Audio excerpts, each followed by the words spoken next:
বাড়িতে আছে নাকি? আমি আসলাম। হ্যাঁ, আপনি তো বোর কাছে যাইবেন এইখানে? আরে বউ থাকলে তো বোর কাছে যাবো। কি আপনি? বিয়া হন্তরে করি নাই, তবে খুব শিগগিরই করব। কারণটা রাখো, আসলে বিশাল সাইজ, 2-3 দিন খাইতে পারবা।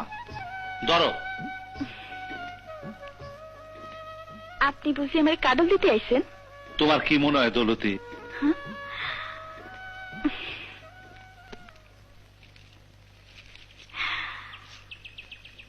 তোমার লাগিয়া ধরো। আরে ধরো না, হাত ক্ষয় হইব না। লও দৌলতি।